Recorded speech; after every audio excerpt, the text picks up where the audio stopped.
time to spend on this precious earth, my friend.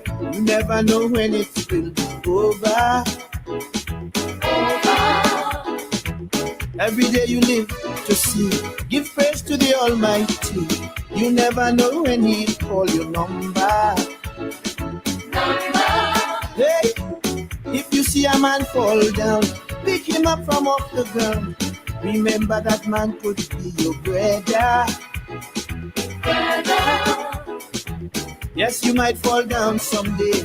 Someone else might be right there to hand you a precious glass of water. I said to live nice with your neighbor. Live nice. Live nice. I said to live nice with your sister. Live nice. Live nice. Cause remember, naked we come, naked we go. We here today, gone tomorrow. Swallow your pride, put hate aside, and live nice. Live nice. Live nice. Live nice. I said to live nice.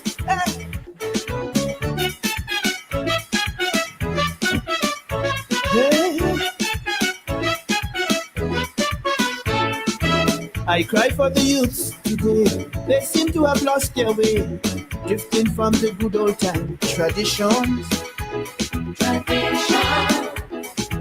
They seem to be at a loss on a great collision course, messing up with drugs and ammunition. Hey, recalling the old time days when we used to romp and play. At your neighbor's house was always welcome. Whatever they cooked, you eat. Wherever night fell, you sleep. Children were respectful to their elders. I said to live nice with your neighbor. Live nice. Live nice. I said to live nice with your brother. Live nice. Live nice.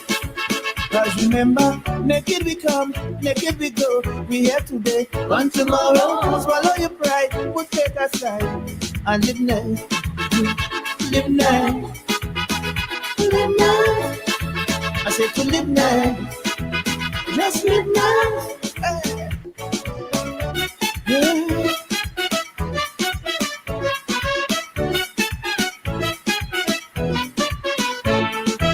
Ignorance and jealousy are pillars of treachery that leads on to bitterness and hatred. The longer you remain vexed, you never know what comes next. You might do something that's not so sacred. Hey, forgiving is hard to do. The things that some people do, your basic instinct is just to choke them. But anger is poisonous. It just is not good for us. It could lead to some serious heart problems. Hey, I said to live nice with your mama. Live nice. Live better. Yes, you might fall down someday. Someone else might be right there to hand you a precious glass of water. I said to live nice with your neighbor. Live nice. Live nice. I said to live nice with your sister. Live nice. Live nice. Cause remember, naked we come, naked we go. We here today, gone tomorrow. Swallow your pride, put it aside, and live nice. Live nice. Live nice. Live nice. I said to live nice.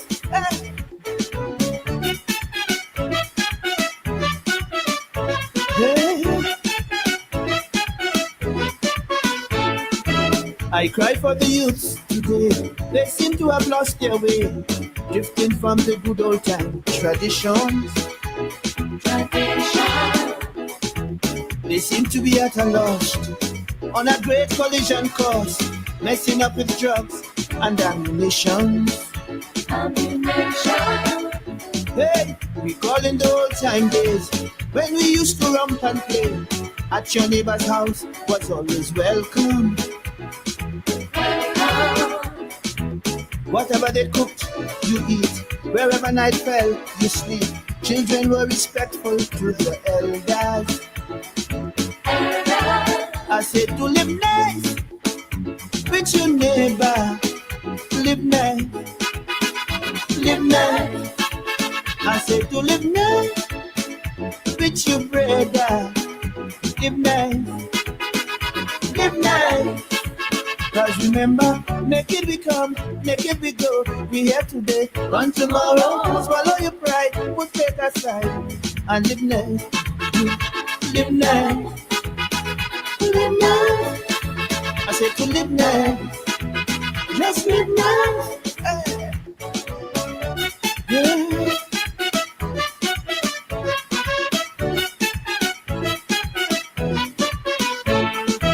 Ignorance and jealousy are pillars of treachery that leads on to bitterness and hatred. The longer you remain vexed, you never know what comes next. You might do something that's not so sacred.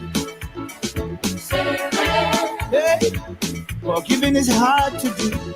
The things that some people do, your basic instinct is just to choke them. But anger is poisonous. It just is not good for us.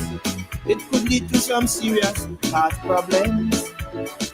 I said to live nice with you, mama. Live nice, live nice. I said to live nice with your poopa. Live nice, live nice. Cause remember, naked we come, naked we go. We here today, gone tomorrow. Swallow your pride, put faith aside, and live nice, live nice. People live nice. I said to live nice, let's live nice. Hey.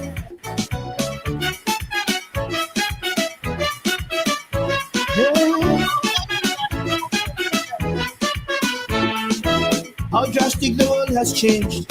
Nothing is sacred again. Disrespect is now the new world order. Mr. Dollar Bill is king. Some men will do anything. Once the price is right, they'll sell them more down. Hey. Yet all is not lost, I say. If we take one step a day, we could make a little reparation. Nothing is impossible. Oh God, we need a miracle. Got to find this missing generation. I said to live nice with your neighbor. Live nice, live nice. I said to live nice with your daughter. Live nice, live nice. Cause remember, naked we come, naked we go. We here today, gone tomorrow. Swallow your pride, put it aside, and live nice, live nice, live nice. Say to live nice, live nice. Hey, mommy live nice, live nice. Papi live nice, live nice. Brother live nice. Just live nice, people live nice, yeah we live nice. I said to live nice, mama live nice, cousin live nice, auntie live nice. Naked we go, we here today, gone tomorrow. Swallow your pride, put it aside, and live nice, live nice, live nice. Say to live nice. Live nice, hey. Mommy live nice, live nice. Papi live nice, live nice. Brother live nice, just live nice. People live nice. Yeah, we live nice. I said to live nice. Live nice. Mama live nice.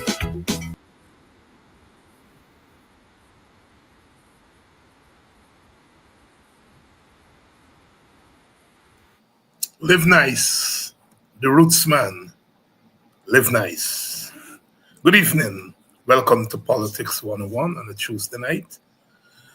Live nice. Yes, we have to live nice. Come today, gone tomorrow. Live nice. And if we live nice, then we guarantee ourselves a nice future. Good evening and welcome tonight, wherever you're joining us from. It is my pleasure to be here. My pleasure should be here. The campaign is on, and of course, on this program, we are campaigning.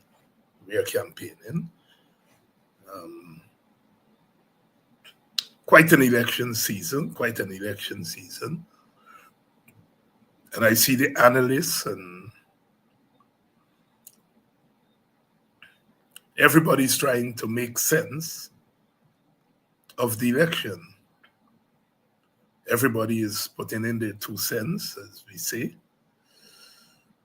Everybody's trying to explain what is happening. And that is good. But we have to be very careful that we are trying to understand in real time something that has no precedence in our country.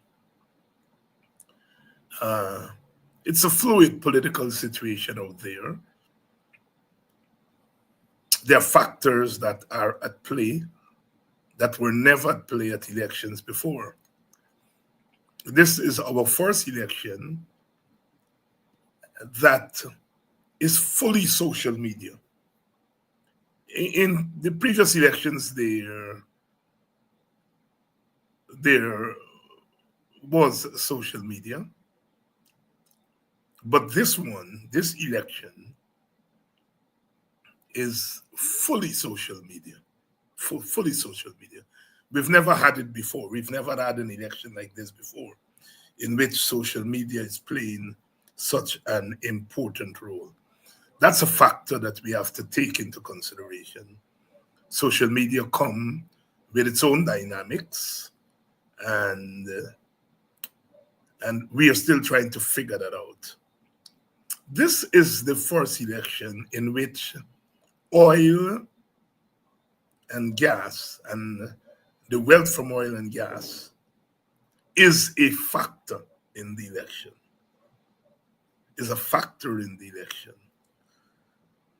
In 2020, we had just started to pump oil and gas, just started to pump oil, and so we were not yet fully a petrol state. But now, in 2025, we are past an emerging petrol state. And so oil and gas are important factors. What about the oil resources? How is it being distributed? That's a factor, very important factor in this election. So that's a new development.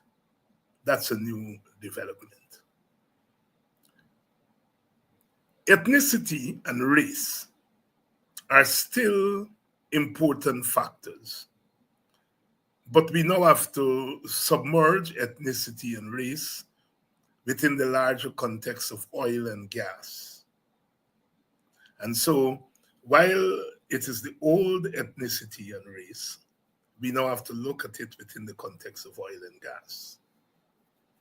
And the fact that we are a petrol state introduces some new dynamics. It is the first election in which buying of votes is a fact of life. there are parties that are unashamedly buying votes or attempting to do so, buying loyalty, buying crowds to go to rally. That's a fact of life. There's nothing in law that prevents buying of votes. And so parties feel that they are free to buy votes. But when you begin to buy votes, then you are, in many regards, influencing the outcome of the elections in ways that we have not seen before. So we have to contend with the fact that votes are being bought. And if you're buying votes, then there have to be people who are prepared to sell votes, because it's now a market. It's now a market. And that's a very important factor that we have to take into consideration. Oil and gas, social media, the buying and selling of votes, those are factors that we have never seen in the way that we've seen it this election cycle. When we add to that the fact that we are entering an election in which there are clear signs that the elections are being tampered with from within the electoral body. That is, one party, one of the competitors, has been able to capture the decision making at a GCOM. We have seen over the last 5 years that the 4-3 majority by the PPP has prevailed. Not one time, not two times, not 20%, not 30%, not 40%, but 99%. So we go into an election where every decision that favored, or every decision that has been favored by the PPP has been rubber stamped by GCOM, because GCOM chair, who has a casting vote, has invariably casted that vote for the PPP. So we go into an election where one party has an advantage at GCOM.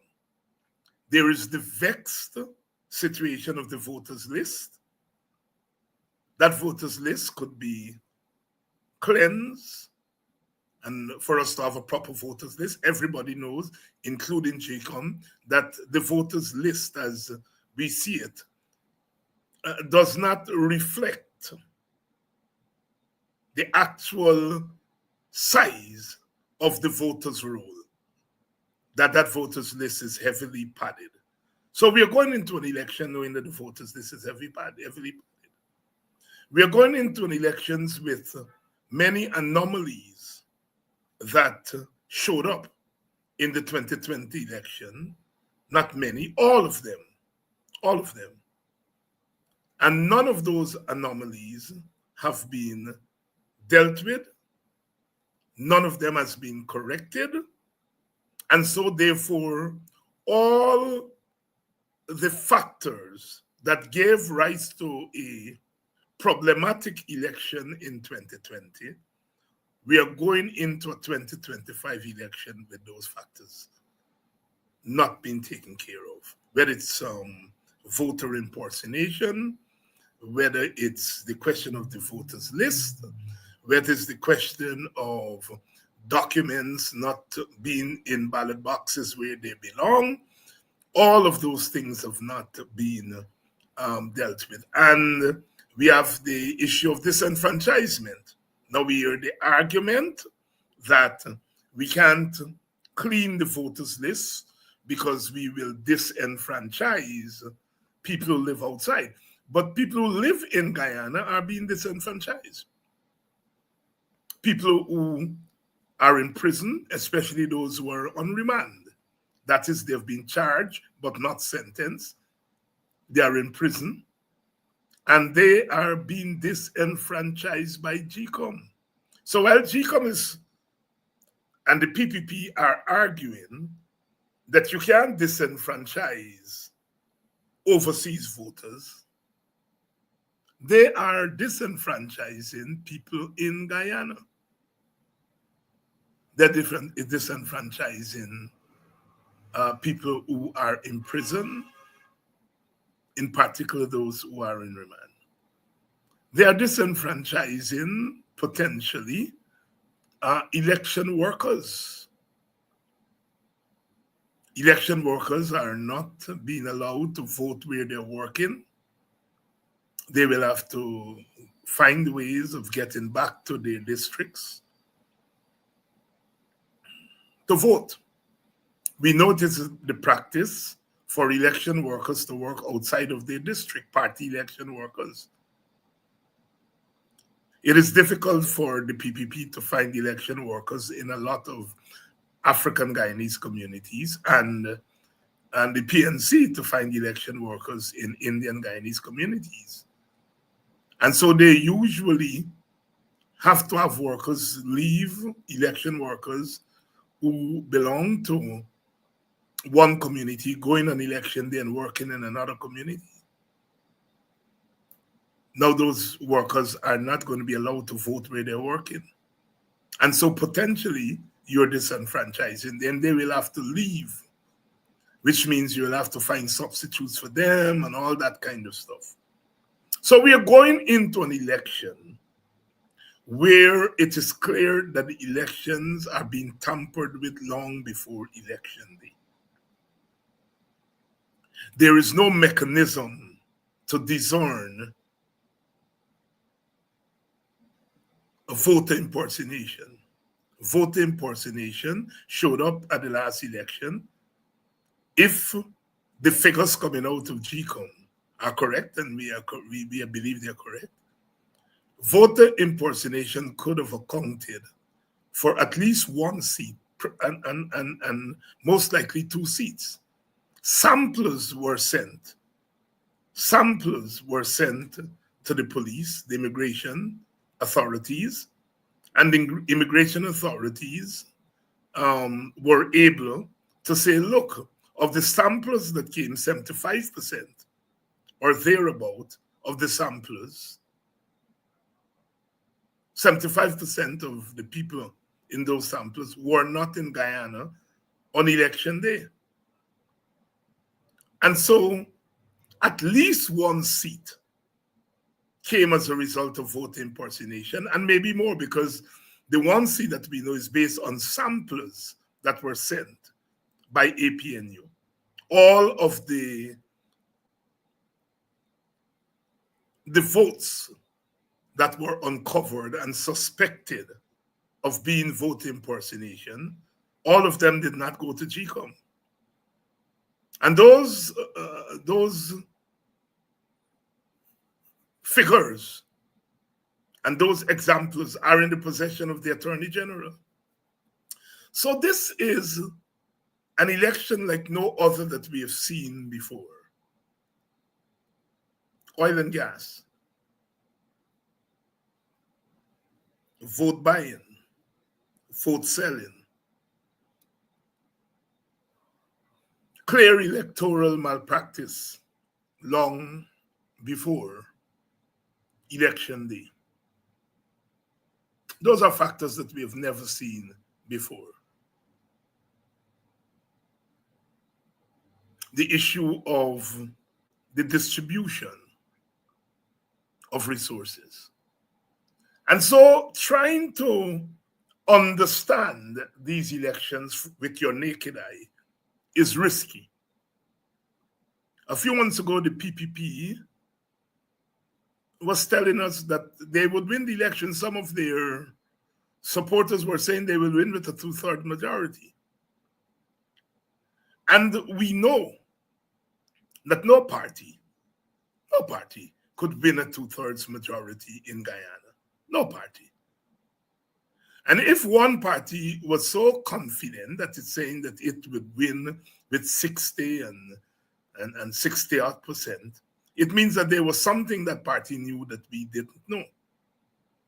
And the thing that the PPP knew which some of us knew, but perhaps the larger society didn't know, was that the PPP was going to buy votes. And that is why they could have talked about a 2/3 majority. They could have boasted that you will see a wave of African people coming to the PPP, and the PPP had done its work and all of that thing.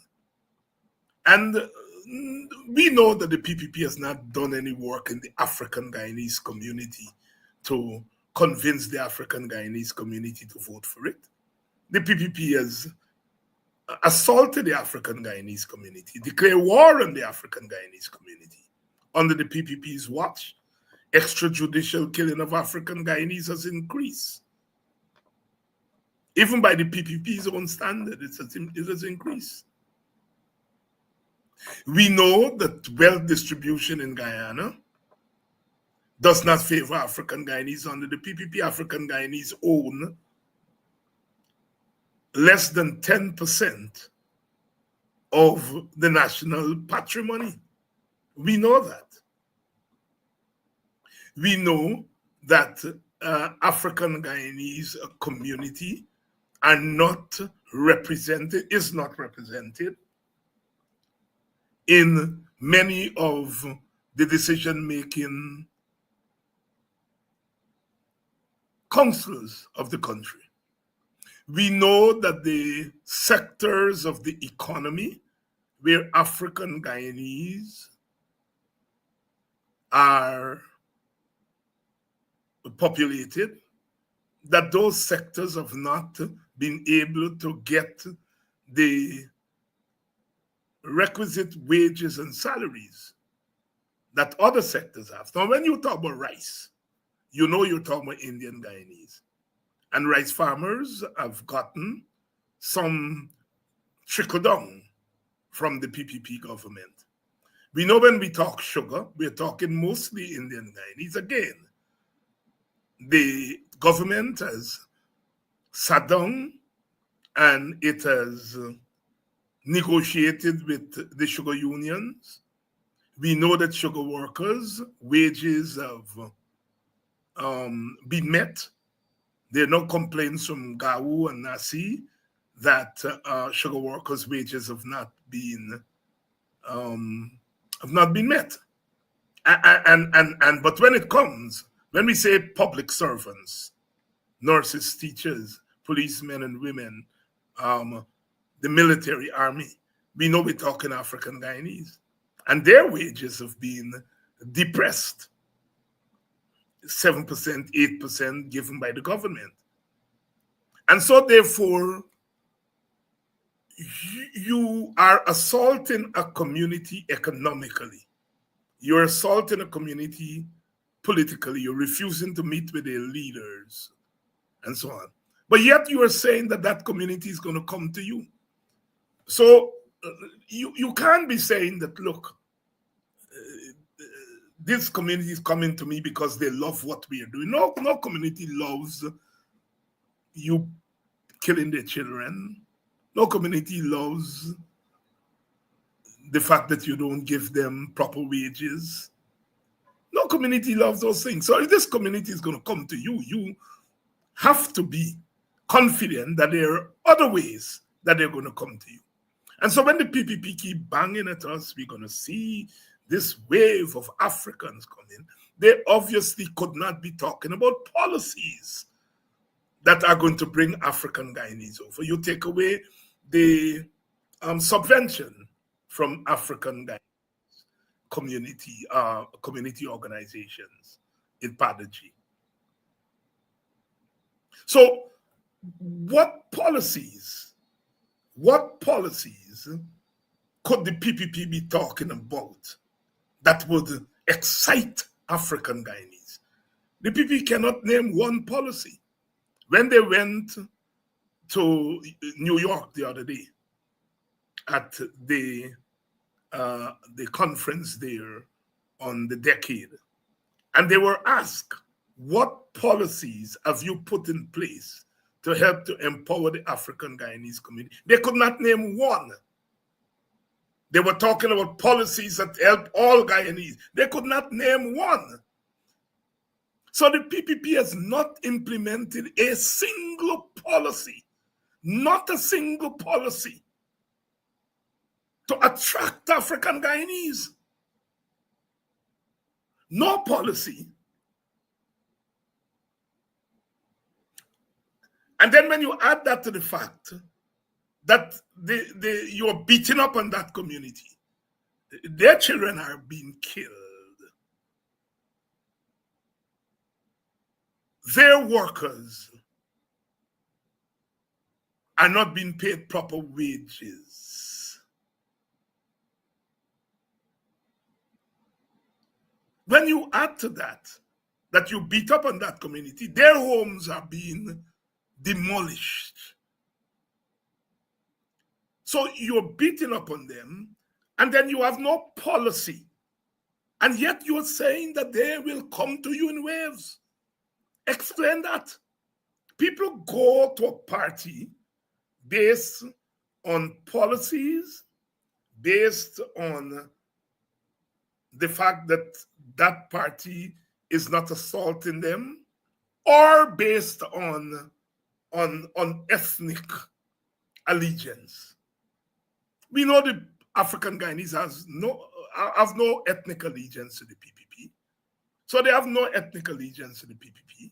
The PPP has no policy directed at African Guyanese. The PPP is not sharing the resources in the country equitably with African Guyanese. The PPP is using the state to oppress African Guyanese. Then why would African Guyanese want to go to such a party? And we now see what the PPP was banking on. It is the use of state resources to lure African Guyanese, especially the youth, into exchanging their votes for economic favors from the PPP. That is what they have been banking on. Now, I have not heard a PPP minister go into a community and said, okay, so we are going to give you some small contracts. Young people, we're going to give you some contracts for 2 million or 1 million or 3 million. And this contract we are giving you as our obligation to you as a state, as a government. And you don't have to vote for us. In fact, if you want to vote for the APNU or vote for any party, you are free to. We are not giving you this contract. I've not heard a PPP minister say that. That we are coming into your community, we're giving you $1 million, we're giving you $500,000, 2 million or 3 million. We are giving you this as part of a way of helping you to become more economically secure. And we are telling you here that if you want to join our party, we don't want you to come to our party because we give you $500,000 or 2 million contract. We are not that type of party. So we are giving you this contract because you're a Guyanese. And if you want to go and vote for APNU, that's not our business.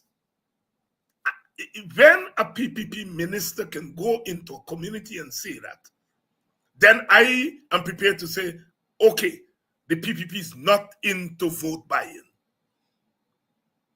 I can tell you, if I were a minister, that is what I would be telling people. If I were in charge of giving contracts, I would say to people, this is your right. This is what a government should do. And I want to make it very clear that I am not here to solicit votes. I am here to do my job as a minister, and I don't want your vote if you're going to give me your vote because I give you a contract. No PPP minister said that. In fact, I have heard so many reports of them actually bullying people who they gave these little contracts. to go and vote for them, to go to their rallies. And in a country where fear is paramount, fear has always been part of the problem of our country's politics. It doesn't matter which government in power.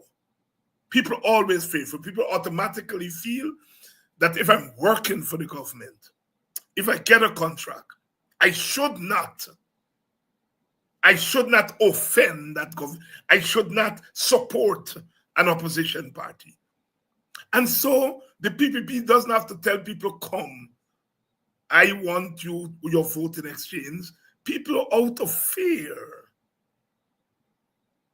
Out of fear. And so vote buying by the PPP is how they plan to get over the line in this election. And vote buying, I don't think there's any law. And I know there's no law that says you can't buy vote. There's no law. But what vote buying implicitly does is that it introduces rigging. Because if you are using state resources to buy votes, if you're taking example of people's economic fears, you're taking advantage of people's fear that I'm working for the government or I get a little contract for a $2 million, you are in fact engaged in rigging.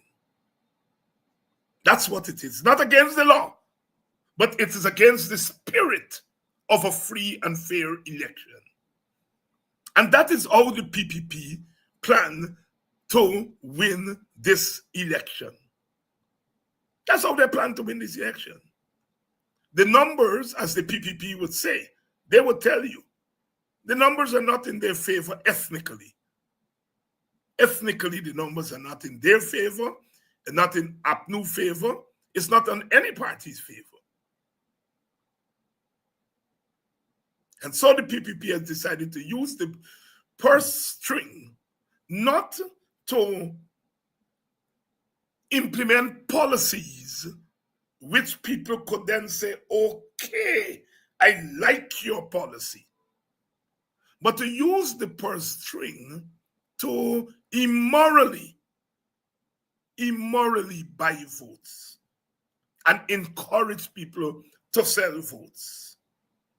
They take advantage of the fear that stalks the land. And so that is how a party that does not have the ethnic loyalty of a group, that does not engage in policies that are directed at that group, that actually uses the state to suppress and oppress that group. But yet they're saying that people from that group is going to go to them in droves. And so they are thinking that we are going to buy votes, we are going to encourage people to sell their votes, and that is how we intend to win the election. That is why the PPP was so confident up to about 6 months ago, 3 months ago. It's one of the reasons that the PPP has targeted people like me. They have singled us out, because our agenda, which is to encourage African Guyanese, part of my political agenda, I make no bones about it, is to mobilize African Guyanese to believe in themselves in a cultural way. My first line of action is culture, not politics. Culture. Because I believe that without culture, your politics are going to be in trouble. If your culture is not grounded, then your politics, your worldview is not going to be grounded, because you're not coming from a place of identity, from a place of culture, from a place of history, from a place of heritage.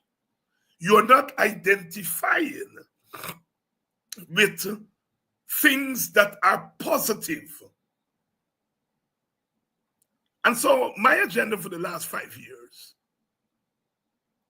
is to, pick up where others have left off.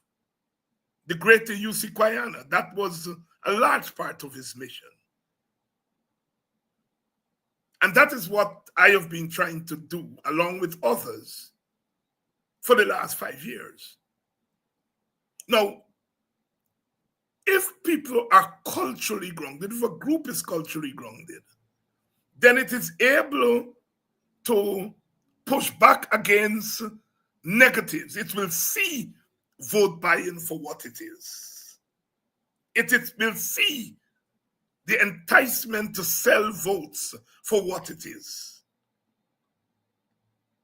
And so that is what we've been doing. And the PPP, old, wily customers, they recognize what people like myself have been trying to do. And so they have launched an assault on people like me, calling us racist and wild men and, and all kinds of names. And they also know how fickle the black political class, the black middle class is when it comes to race. And they know that those people are not going to stand by people like me. So many of them don't like the fact that people like me have a voice. Because they have their class interests, whether it is social class or political class interests. They want to appear decent. And so the PPP knows that. So the PPP try to isolate people like myself because they know the sum total of the kind of cultural work that we are doing, that it is going to have political implications. That we are going to stand in their way of buying votes from the African Guyanese community or enticing African Guyanese to sell their votes. Whereas if you go into the East Indian community, the PPP has sealed off that community. They seal that community off. First of all, the PPP has always injected in that community a sense of identity, a sense of the thing that they don't want me to do in the African Guyanese community. They do it in the Indian Guyanese community. And they don't have to do it necessarily from the political platform. There are institutions in the Indian Guyanese community, the mosques, the masjids, all the cultural organizations that the Indian Guyanese, they instill in Indian Guyanese, correctly so, a sense of cultural pride and cultural identity. You are Indian, you come from a great tradition. You come from a great history. They do it. And they don't have to do it on a program like this because there are institutions in the Indian community that they do it through. Sometimes when they're desperate, as they are now, they appeal to that idea, and they don't have to say, you heard the president saying at Albion over the weekend, we need 55,000 votes. He's not talking to African Guyanese. He's not appealing to Amerindians. He's appealing to the Indian sense of identity, in which their cultural identity is wrapped up with their political action. And that is what they're appealing to. And they don't have to say, we are calling on you as Indian Guyanese. They don't have to say that. It's a conversation between leadership and followership. We need 55,000 votes. They're talking to the Indian Guyanese audience. It's a conversation that is going on. It's an ethnic conversation. It's a cultural conversation that has political implications. But because of the way the African Guyanese community has developed and the Amerindian community has developed, we have to speak to African Guyanese about African Guyanese culture in a space like this. Because African Guyanese, they can't go to the church and get that teaching. The Christian church is not going to teach about African identity. They do not. And our people are mostly in the Christian church. Maybe the faithists come for people. They may teach some of it. But generally, our people, the vast majority, will go to Christian church. They're getting no cultural nourishment in those Christian churches. They're getting spiritual nourishment, but not cultural nourishment. Our schools, they're no African schools. You have Indians grounded school, the Swami school. We had Swami school here in Cove and John since that by growing up. You go to those schools and you get Indian identity there. You get Indian culture there. Your education is a cultural education. I always say to people, all three of my degrees, well, 2.5 of them, because I did half of my first degree at UG, the next half at the University of the District of Columbia, my master's and my PhD were at Howard. And UDC and Howard are historically Black colleges. And the kind of education you get there at those universities is what you call a Black education. You learn science, you learn political science, you learn psychology, you learn history, you learn biology, you do all of those things, but you are doing it through the prism of the Black experience. And so what you get is a Black education. You learn science like everybody else. You learn politics like everybody else. You learn international relations if you did political science like me.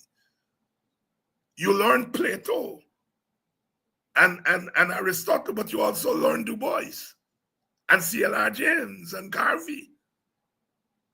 So you are learning the classics, Western classics, but you then also learning the Black classics, which are critiques of the European classics.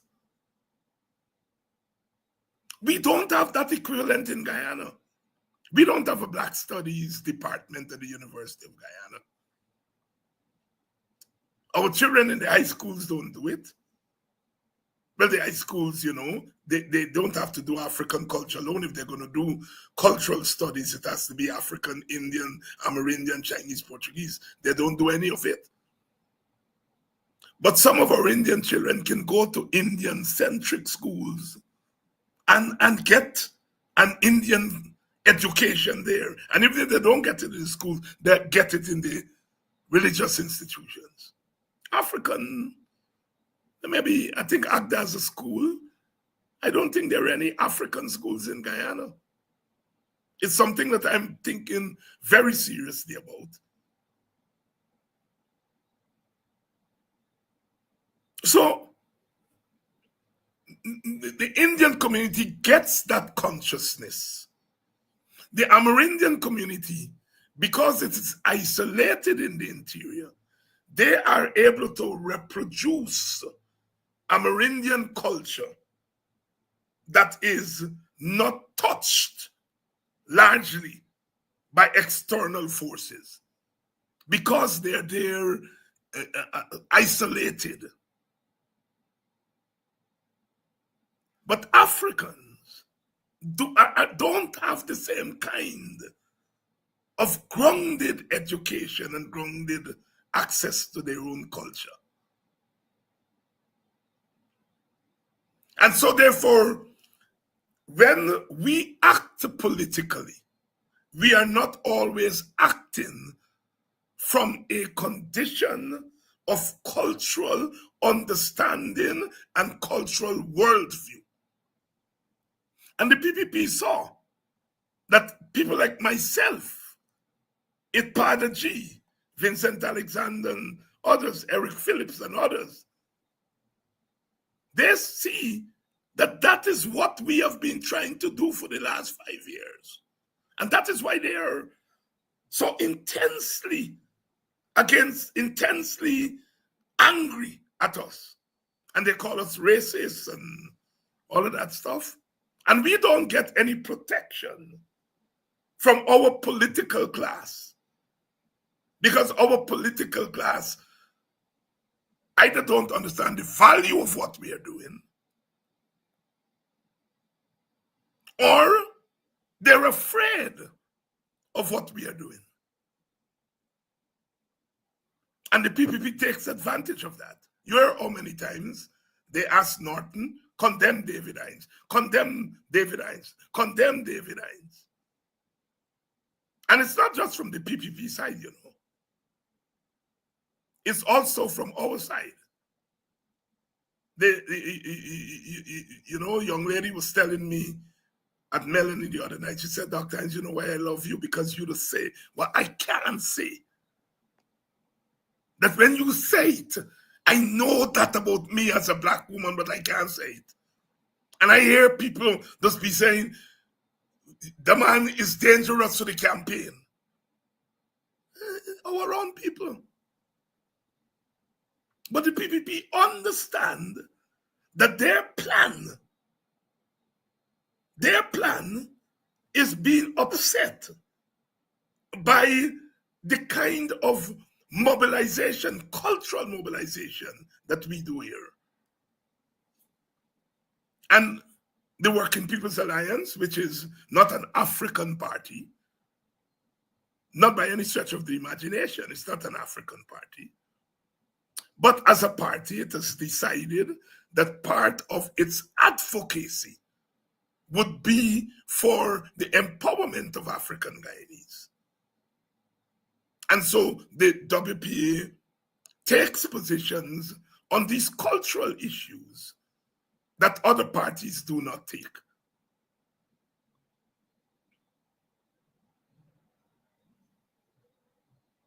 And so, in many regards, we may have upset the PPP plan to raid the African Guyanese community, taking advantage of where that community has found, well, not as I was about to say has found itself, but it's not where the community has found itself, where the community has been pushed. You have an Indian Guyanese political leadership, political party that has been in power for 28 of the last 33 years. And they have an Indian domination agenda. So the PPP's domination agenda means that they're using the government, they're using the state to dominate the society. Socially, ethnically, racially. 28 years. You're talking about the last 33 years. So for 5 years, the coalition was there. But you can say that the PPP has really controlled this country for 33 years.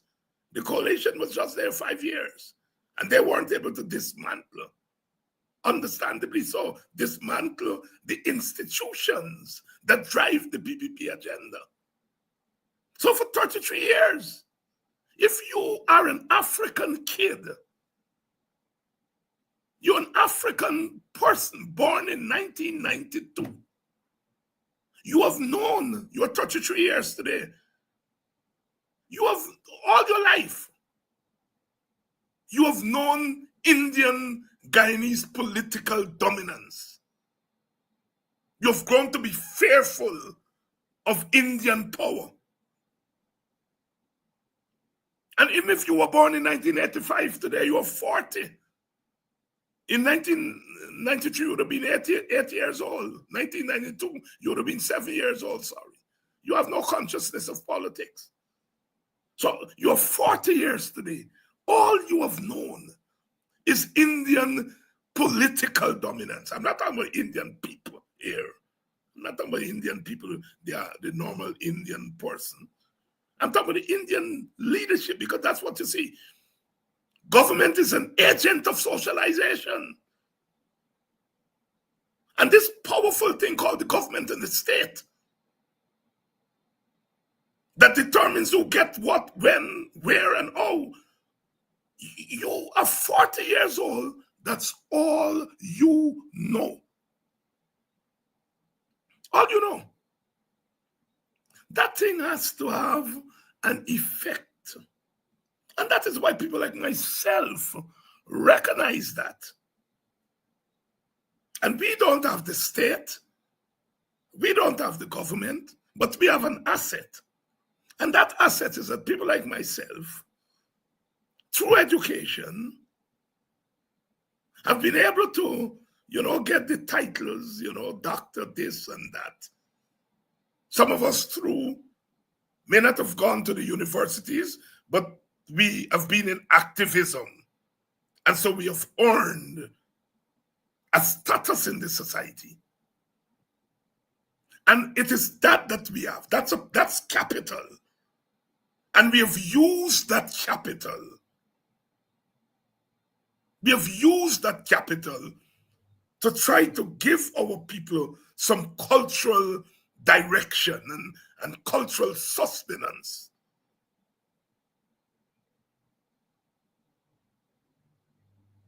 Sometimes I forget.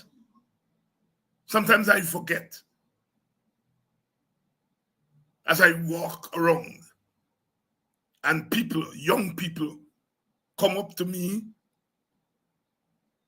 talk to me. I try to walk through the audiences when I go to these rallies. And sometimes I forget. Because, people like myself, we don't do this work for thanks. We don't do it. I have gotten so much blessings in my life. I crave me for want more.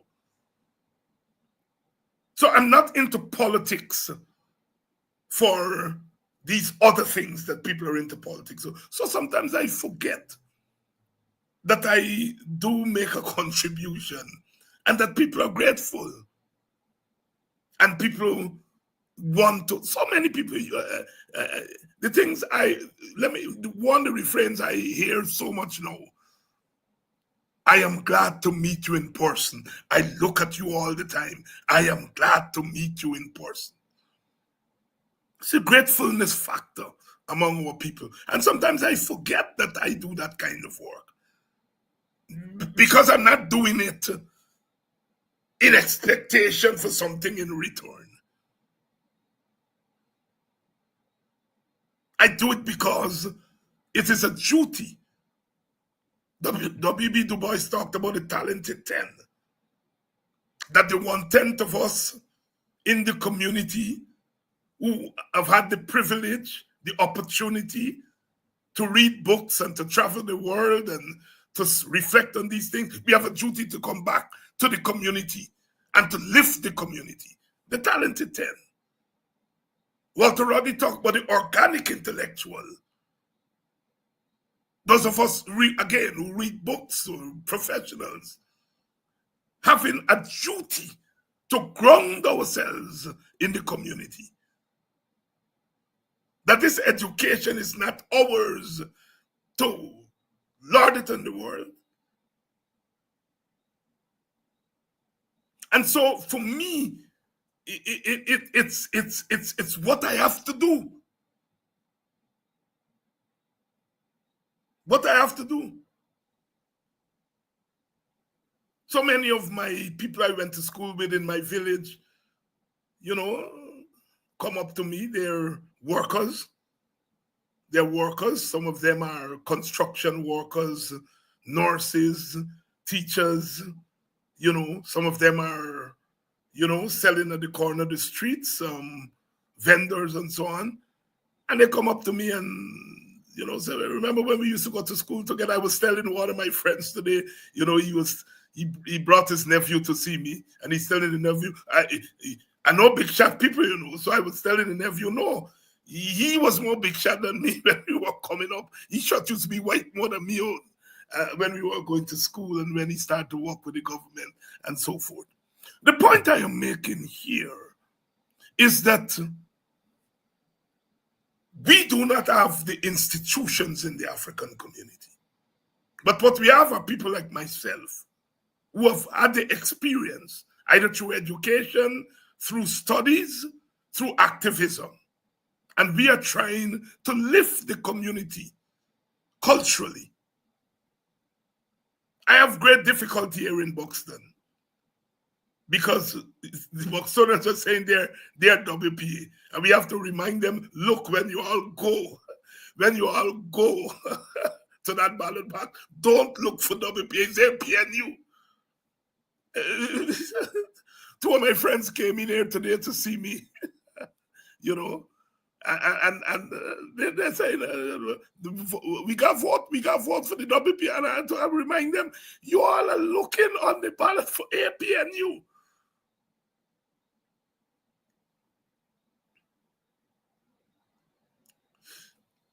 Listen, the plan is to steal this election by taking advantage of the African Guyanese community. And the political leaders, I'm going now to politics, we have to be very careful of how we are dealing with this. On Sunday night, as you all who listening to the rally, I publicly apologize to our young people.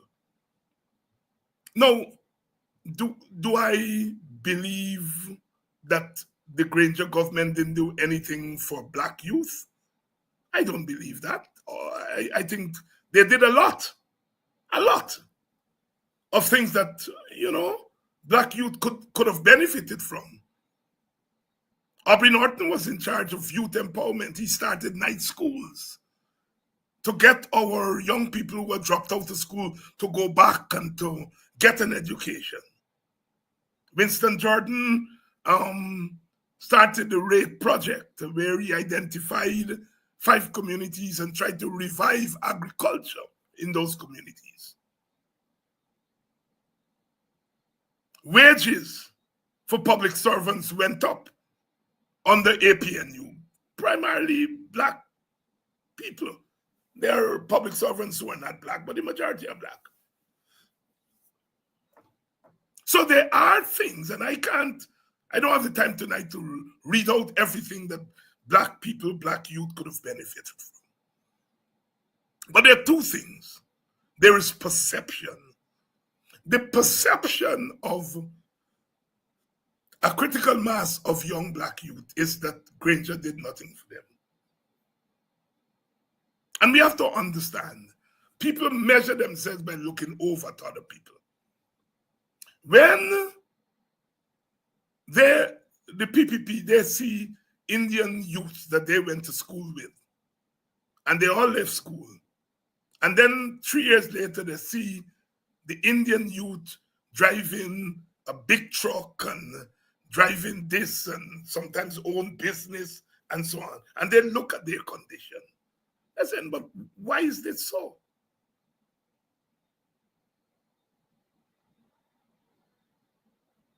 Maybe our people didn't do anything. You see, and so it is the perception. It is not that the coalition didn't do anything, but the coalition did not, understandably so, did not frame what part of what they're doing in ethnic terms. They didn't make it obvious that this thing that we are doing is really directed at you.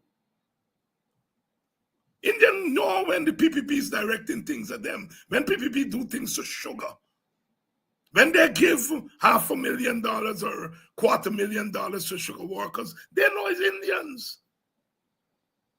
Because sugar is grounded in the Indian community. Public servants who are black, there wasn't any, yes, the wages of public servants were raised. And as I said, that was a good thing. But there wasn't a project where, like, public servants were given a plot of land.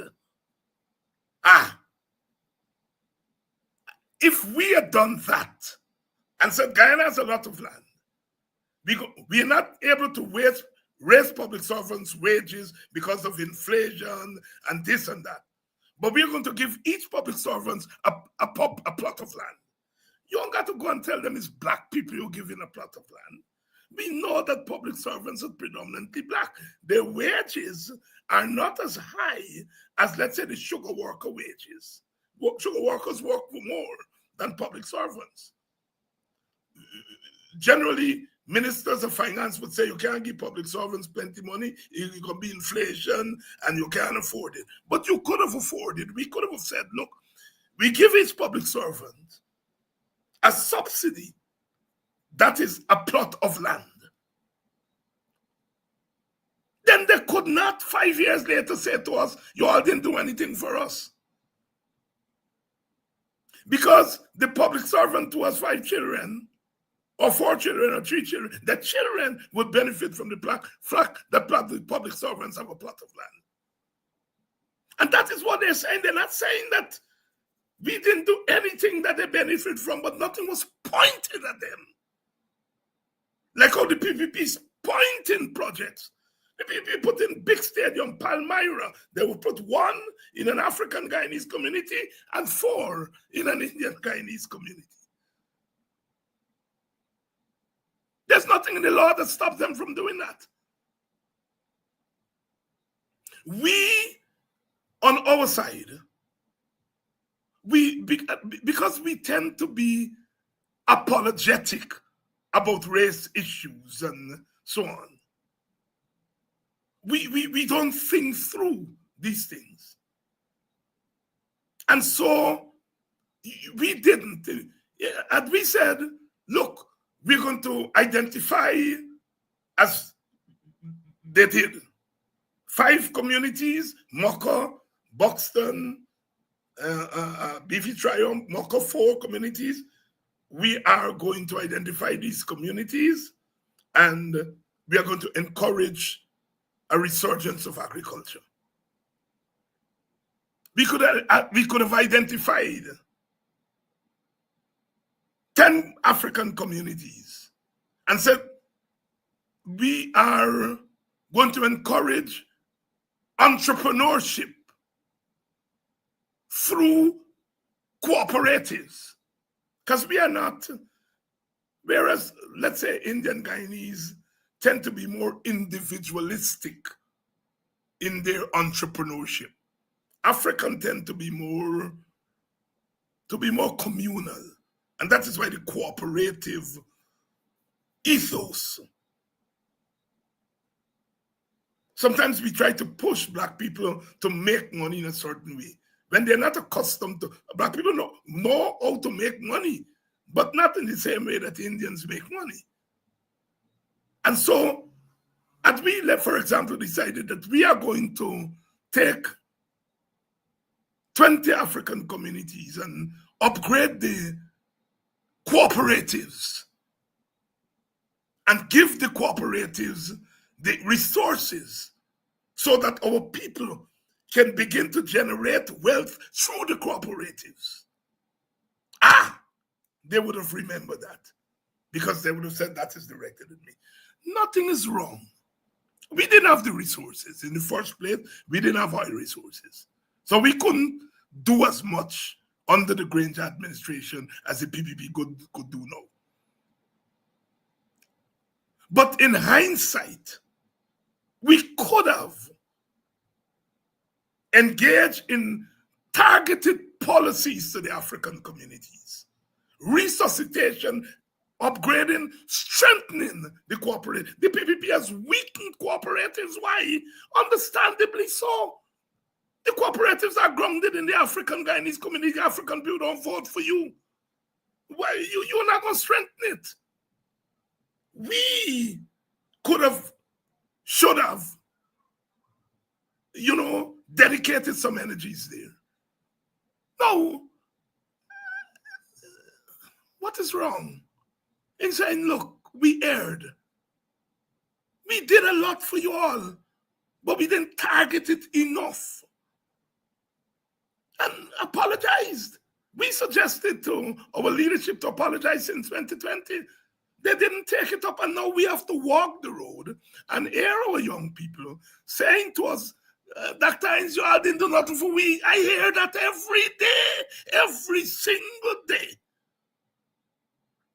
Every single day. I'm not like some of our leaders sitting in an ivory tower and don't hear what people are saying. So when I apologized on Sunday night, I am speaking directly to our people who are not unreasonable.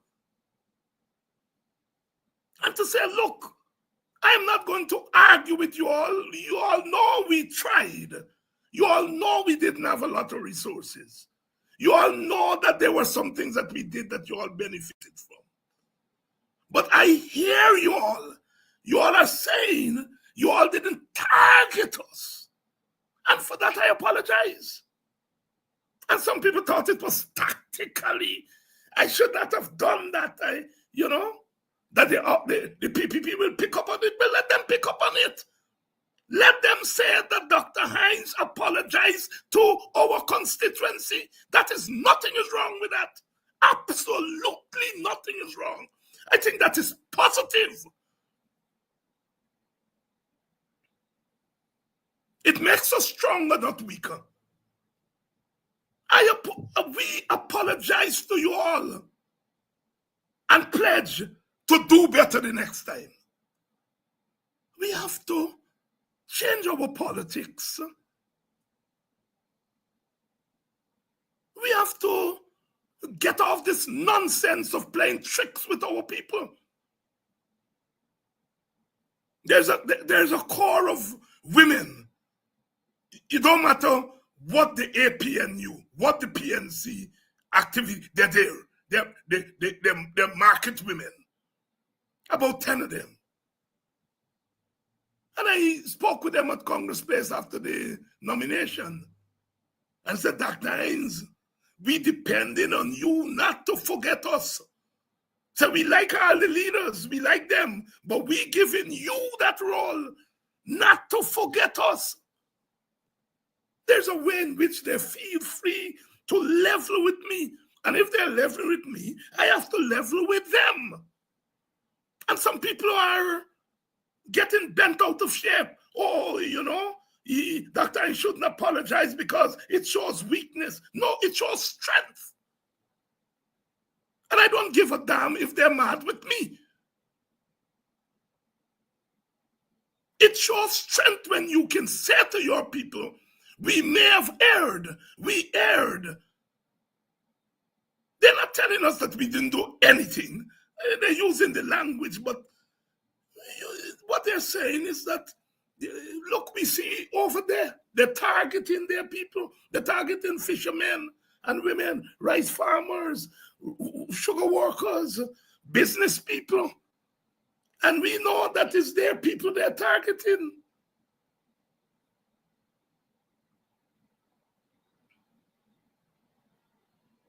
So, apologizing to your people is not weakness, it's strength. It's strength.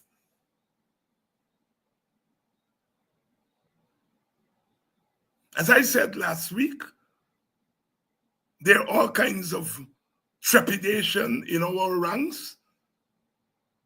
Some of our people are panicking because they see some young Africans with WIN.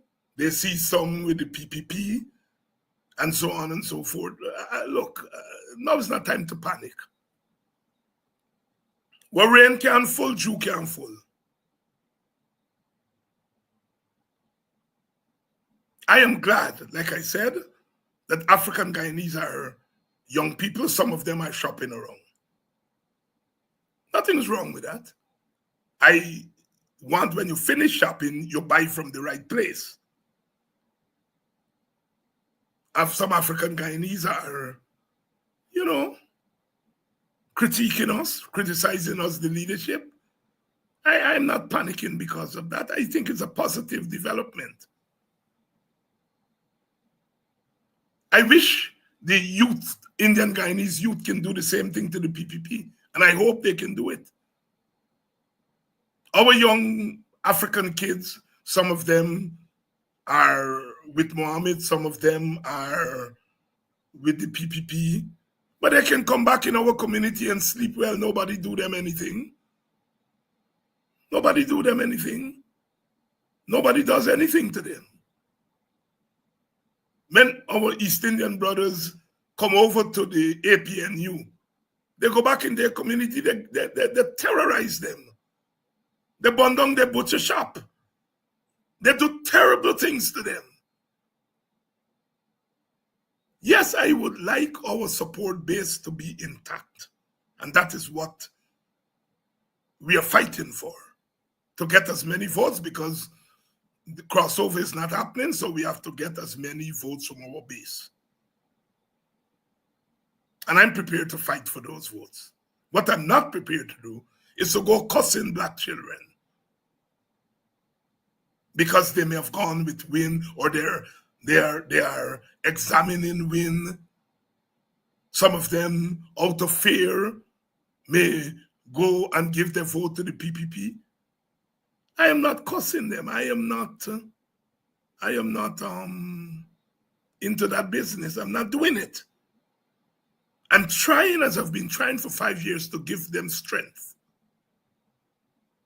to give them consciousness, to give them the understanding that we are not yet at that point where you can take your vote and exchange it for the unknown. When your counterparts on the other side, the PPP base, they are not doing the same. They are not exchanging their votes for the unknown. If they are not exchanging their votes for the unknown, and you are exchanging your votes for the unknown, there's a big risk. If they were exchanging their votes for the unknown, and you are exchanging your votes for the unknown, then we can say, well, let's go down the road and see what's happening. And so I'm not cussing the black youth. I'm trying to reason with them and to say there is some anger at us. I'm not going to sit here and say there is not. There is some fear among our young people. There is some frustration among our young people with the political system that has shut them out, that has not prioritized them. It's there, it's there, it's there. And they're lashing out. In Trinidad recently, the PNM made some mistakes.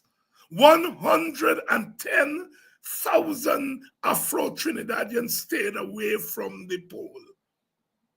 And the PNM lost. And you know why? Because they didn't feel the PNM looked after their interests as Afro-Trinidadians. You see, the black elite has to understand that you have to balance. You have to balance governing for everybody and looking after your babies, looking after your children. If you just want to govern for everybody, that's good, that's positive.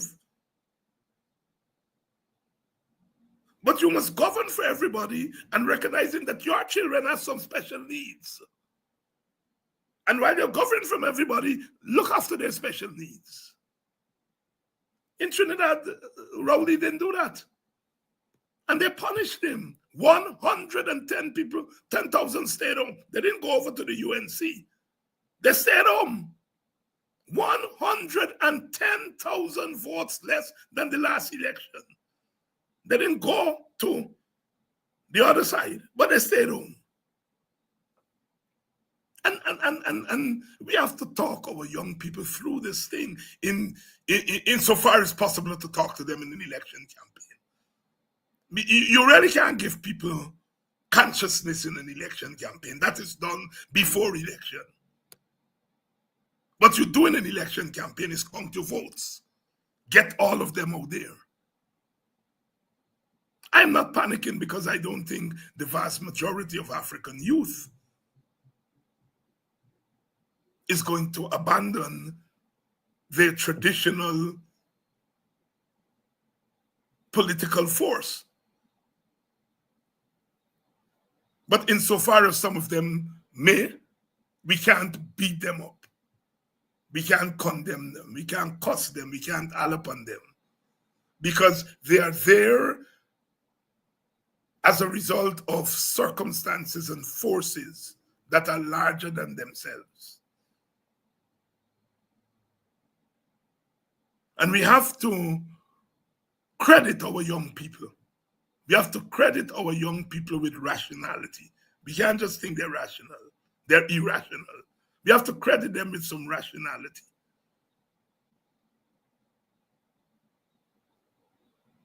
I don't like the thing about telling people, well, take the money and know where you're voting and so on. I leave that for people to make that determination. What I'm saying is that if the PPP comes to a black youth with $3 million and say, I'm giving you this $3 million, you're going to put $1 million in your pocket, you're going to take $2 million, you're going to hire some nilby, and you're going to build a road, it's very difficult to say to that African youth, oh boy, don't do that. It's very difficult, very difficult. In fact, I wouldn't even attempt it. Because they're getting to put $1 million in the pocket that they didn't have, they never see before. Now, $1 million in today's economy is not plenty money, but for a little youth, it's a lot of money.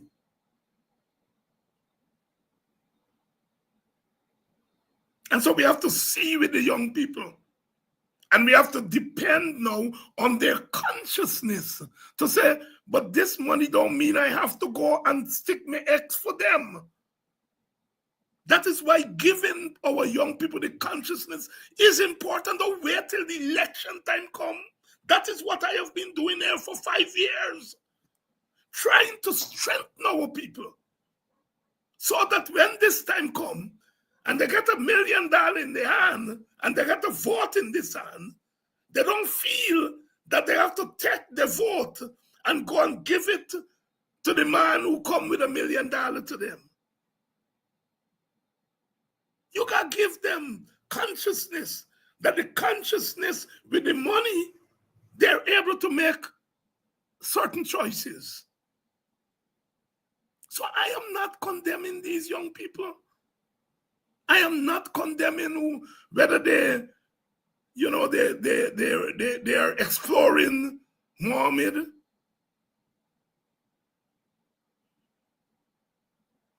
I can't condemn them. But I can tell them that when you see how Muhammad people beating young women with guns, if that mentality finds its way in government, Guyana in trouble. I can tell them that.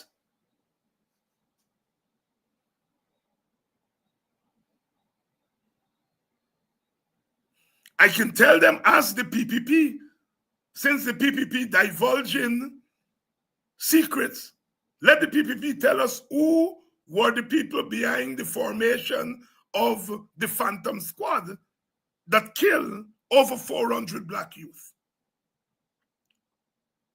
I can tell them that.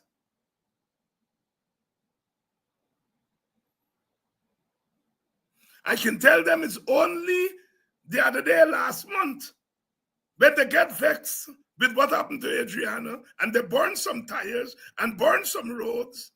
The PPP catch 200 of them, tie them up like one and throw them in jail and call them terrorists. I can ask them, are you willing to vote for that? I can tell them, Baby Skello sing a song with dirty lyrics, and they lock you up, throw you in jail, put you on remand, refuse to give him bail, put him on remand and throw him in jail. Are you voting for that? Remember when they tie up them by and so on, it's people like David and say, I do not condemn those guys, those young people. I said that those young people are revolutionaries. Those young people are striking a blow for the, and what the PPP said, they're going to lock David Hines up. The Attorney General said that David Hines, that I am responsible for those young people in jail because I give them encouragement. When Baby Skello's story come, I said, I am not condemning Baby Skello. They said they're going to put me in jail. And I want to ask our young people, are you going to vote for party, going to tie you up like guana, call you terrorists and put you in jail? If your objective is to remove the PPP from office, as I think is the objective of 90% of this population, including PPP supporters, if the objective is to remove the PPP, as the objective must be, and the vote is what you have in your hand, you must ask yourself, how can I use this vote not to put the PPP back in office? One way is you're not going to use, don't use it to vote for the PPP. The next question you have to ask, are there others who are likely to take my vote and help to put the PPP back in office, either directly or indirectly? That is a question that our young people have to ask. And that is why I'm urging our young people to ask those questions. Which of the political parties are most likely to end extrajudicial killing? That is the killing. I just look at the dirty video where I saw the policemen on the road catch a little boy and beat him. I don't know if he interfered with people thing or what. Maybe he ought to beat up this boy and stamp the boy on the head and he started to bleed out his mouth or nose or whatever. I couldn't. I wanted to play it here tonight, but I said, oh God. It's happening under the PPP. And you have to ask, if you want to stop that, then you have to prevent the PPP from getting back into office. And it's not just the PPP you have to stop. You have to stop those who are likely to collaborate with the PPP. That is the challenge, sisters and brothers. We are on the campaign trail. Thanks to those of you who have made your contribution to the WPA's election campaign. They keep coming in. Thank you all. You know yourselves. And those of you who are desirous of contributing, please do so. For those of you in Canada and the United Kingdom, please email me. My email is on the screen at the bottom there, or please inbox me, and I will tell you how to get that donation to us. I don't want to say publicly here because I don't want to publicize some of the people, the assembly points, the pickup points, people who have volunteered to serve as in Canada and the United Kingdom as pickup points. You don't have access to Zelle and so on. But please inbox me. Please email me. Those of you who have my phone number, please WhatsApp me, and I will tell you how to get your donations to us. All right? I know a couple of people inbox me. I think Colin, my old youth leader from Buxton, out of the United Kingdom, and I think I answered Colin how to get it to me, how to get your donation to us. Right? We're going to continue. We're going to continue to campaign on social media as I'm doing here tonight. We're going to continue to campaign on the road. The WPA is going to hit the road next week with our public meetings to go along with the APNU meetings.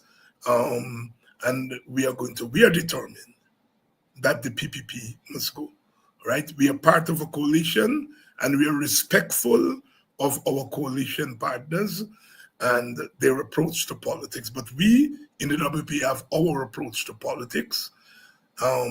And people may not be comfortable with it. People may not be comfortable that we are apologizing to our people, but that's our political culture. That's our political culture, and people must respect that. If they feel that apologizing is a form of weakness, that's their business. We do not feel that apologizing to our people is a form of weakness. I will never apologize to Jack Dio and the PPP and those who have wrecked our country. But I will apologize any day, 7 days a week, to our people, those who give us their votes. And even if they didn't give us their vote, they give us their blessings. And I will apologize to them any day of the week, any day of the month. I will. God bless you all. The ancestors are looking out for us. I am not sure tomorrow night what is going to happen. I know I am slated to be on a show at some time tomorrow night. I can't remember whether it's thing, but here is what's going to happen. If I don't come on here, with the show that I'm slated to be on, I think it's a show in New York. That show will be streamed live, so you all will have access to it. So one way or the other, we're going to have a show tomorrow night, either directly or indirectly. I love you all, and that love is genuine. It's a fraternal love, it's a political love, it's a cultural love. Because I love my country, I love my ethnic group, I love my region, the Caribbean. Let us keep the faith and let us stand firm, because God willing, victory, political victory is at hand.